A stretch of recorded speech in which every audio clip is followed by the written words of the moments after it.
Salam, salam sejahtera bagi kita semua. Mari mendengarkan firman Tuhan dalam renungan harian HKBP Lubuk Baja. Sebelum mendengarkan firman Tuhan, mari kita mengangkat pujian bagi Tuhan, kita bernyanyi.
Marilah kita berdoa. Segala puji dan syukur hanya kepadamu Tuhan, atas penyertaan-Mu dalam kehidupan kami.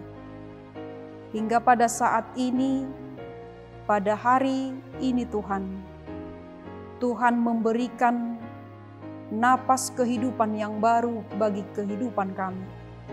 Untuk dapat kami pakai dalam satu hari ini, untuk melanjutkan hidup kami dan juga pekerjaan kami. Dan melalui firman-Mu, itulah yang akan menguatkan dan membimbing kami dalam satu hari ini. Terima kasih ya Allah Bapa, terpujilah Engkau hanya di dalam nama anak-Mu Tuhan Yesus Kristus, Juru Selamat kami. Amin. Firman Tuhan hari ini, Kamis 22 April 2021. Tertulis dalam Injil Lukas pasal 21 ayat 33. Langit dan bumi akan berlalu, tetapi perkataanku tidak akan berlalu.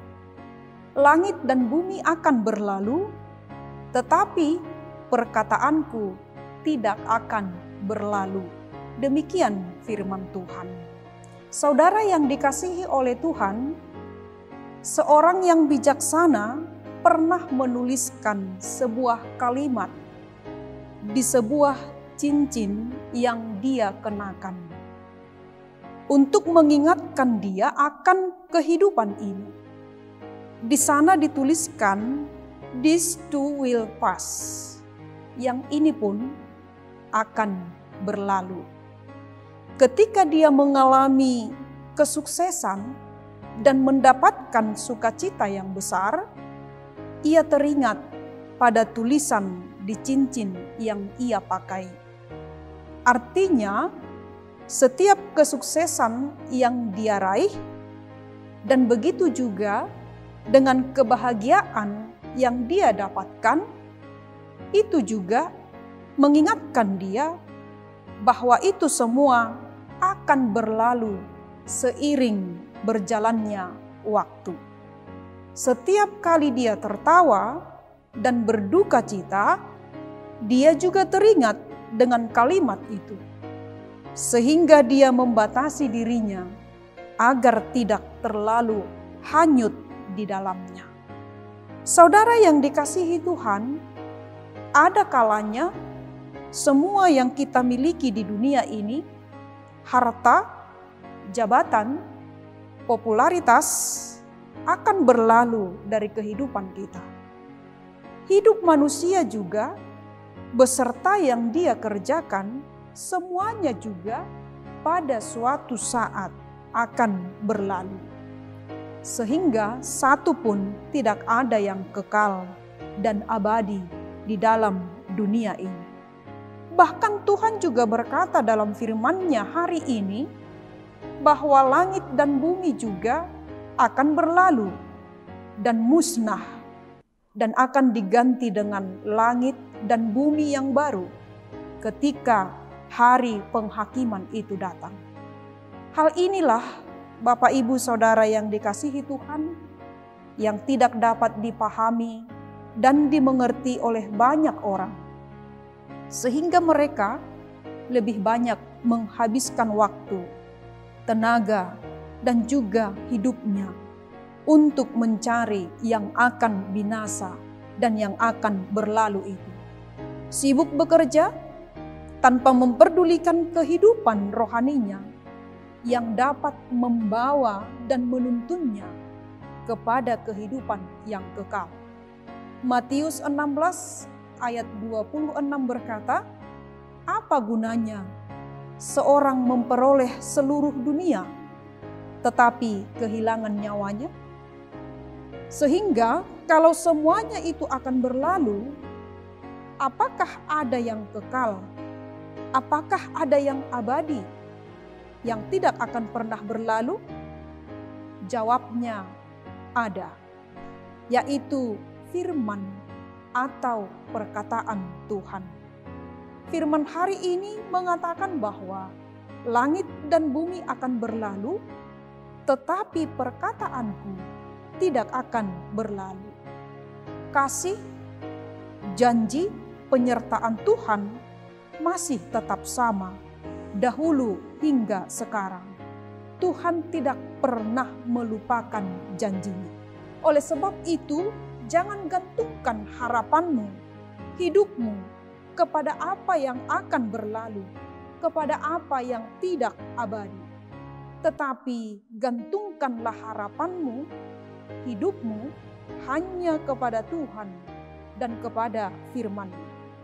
Percayalah akan perkataan, akan firman, akan janji Tuhan, terlebih tentang kedatangannya yang kedua kali, dan juga tentang tanda-tanda yang mendahului kedatangannya. Maka respon kita adalah hidup dengan mempersiapkan diri dalam kekudusan dan ketaatan penuh kepada Dia. Ingatlah, bagaimanapun pahitnya hidup, pergumulan, penyakitmu yang datang dalam hidupmu, semuanya itu akan berlalu. Sukacitamu, dukacitamu juga akan berlalu. Dan yakinlah, percayalah akan firman Tuhan, sebab bagi Tuhan tidak ada yang mustahil. Amin. Kita berdoa. Kembali kami Tuhan datang ke hadapan-Mu untuk mengucap syukur atas firman yang sudah kami dengarkan pada pagi hari ini, untuk mengingatkan kami untuk tetap selalu percaya dan berpengharapan dan boleh mengerti akan sesuatu yang terjadi dalam hidup kami. Ketika kami memperoleh sukacita dan ketika kami juga mengalami duka cita, itu semua juga akan berlalu ketika kami mau menyerahkan segalanya hanya kepada Tuhan. Untuk itu Tuhan, kuatkan kami, berikan kami penghiburan, dan berikan kami juga kekuatan untuk melalui semuanya hanya di dalam dan bersama dengan Tuhan. Satu hari ini Tuhan, semua aktivitas kami, keluarga kami, dan juga bangsa dan negara kami, dan juga gereja-Mu, kiranya Tuhan yang selalu memberkati dan menuntun setiap orang-orang yang terlibat untuk bekerja di dalamnya, untuk mewujudkan semua yang terbaik, yang sesuai dengan kehendak Tuhan. Kami juga berdoa Tuhan, buat keluarga kami, dimanapun mereka berada, kiranya lindungi. Jemaat-Mu yang akan hendak melakukan pekerjaan, di dalam pekerjaan yang sudah Tuhan berikan, kiranya Tuhan selalu menyertai dan memberkati pekerjaan mereka. Dan anak-anak-Mu yang sedang menghadapi ujian, yang di dalam pendidikan, kiranya Tuhan memberikan kebijaksanaan, hikmat, dan juga kepintaran, supaya mereka dapat melalui setiap soal-soal dan menjawabnya dengan baik. Dan juga berikan kepada kami setiap umat-Mu Tuhan, untuk tetap takut dalam melakukan segala pekerjaan kami. Dan kami serahkan juga seluruh hidup kami hanya ke dalam tangan pengasihan-Mu. Inilah doa kami Tuhan. Sempurnakanlah di dalam nama anak-Mu, Tuhan Yesus Kristus, Juru Selamat kami. Amin. Mari Bapak Ibu, Saudara yang dikasihi Tuhan, sampai saat ini juga kita harus tetap mengikuti protokol kesehatan dengan memakai masker dan juga sering mencuci tangan dan juga menjaga jarak agar kita terhindar dari pandemi ini. Shalom, Tuhan Yesus memberkati.